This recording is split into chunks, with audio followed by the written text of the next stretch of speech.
अगली बड़ी खबर, उप मुख्यमंत्री हरियाणा के दुष्यंत चौटाला, उनका बयान आया है। कहा किसानों पर दर्ज मामले सरकार वापस लेगी। जींद में विरोध को लेकर उन्होंने कांग्रेस पर निशाना साधा।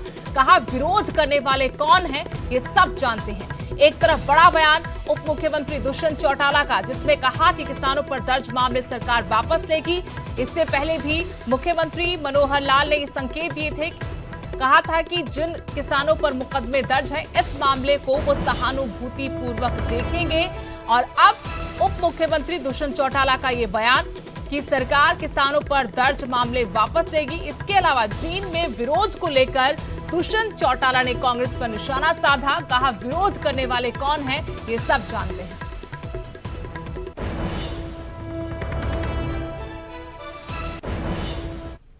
डेमोक्रेसी के अंदर राइट टू प्रोटेस्ट सबका अधिकार है, और उस चीज को देखते हुए एक साल तक जब प्रोटेस्ट चला तो प्रधानमंत्री ने निर्णय लिया, उनको वापस किया। तो मैंने भी पहले दिन कहा। सीधे आपको ले चलते हैं धर्मनगरी कुरुक्षेत्र, जहां से मुख्यमंत्री मनोहर लाल इस वक्त मीडिया से रूबरू हो रहे हैं। माध्यम से इस सारे अभियान के साथ जुड़े हुए हैं, और अभी यानी जो वेबसाइट बनाई है उस वेबसाइट को भी 2,30,000 से ज्यादा लोगों ने अपडेट किया है। 38 लाख हिट्स आए हैं उसके ऊपर। अर्थात गीता का कितना लोग ग्रहण कर रहे हैं इस गीता के विषय को, ये इन आंकड़ों के माध्यम से अपने को पता लगता है।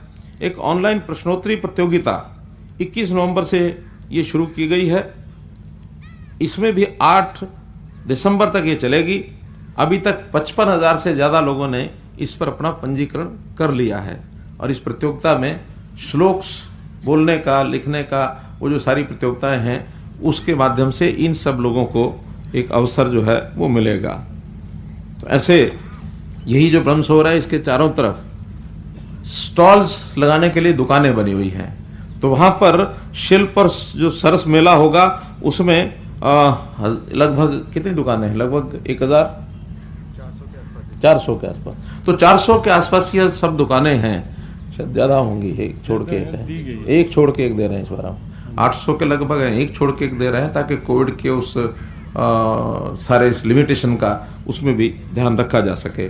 तो इस प्रकार ये जो गीता महोत्सव का जो कार्यक्रम है, हवन और यज्ञ के साथ कल ये शुरू होगा। संस्थाएं जो है ये सब इसमें भाग ले रही हैं, जो भी कुरुक्षेत्र की संस्थाएं हैं।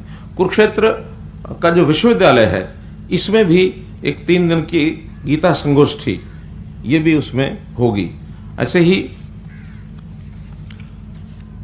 जो आसपास के स्थान हैं, यानी कुरुक्षेत्र के और आसपास के 48 कोस का एक एरिया है, इसकी परिक्रमा में अभी तक 134 स्थान ये पहले आते थे, और अब से 30 नए स्थान इस बार पहचान किया गया कि उन स्थानों को कहीं उस समय छूटे या नहीं, उसका महत्व पता लगा। तो ऐसे वहां के स्थानीय लोगों को वहां का जो महत्व बताया है, तो ऐसे 30 नए स्थान भी हैं वो इस बार जोड़े जा रहे हैं। तो ये संख्या अब 164 हो जाएगी, और सब 164 स्थानों पर धीरे धीरे इन दिनों में कहीं 2 दिन, कहीं 3 दिन, कहीं 5 दिन, कहीं 1 दिन वहां भी इस प्रकार के कार्यक्रम हों, ताकि गीतामयी एक सारा वातावरण इन सब जो महाभारत से प्रभावित क्षेत्र रहा है 48 कोस का, उसके अंदर ये सब बने।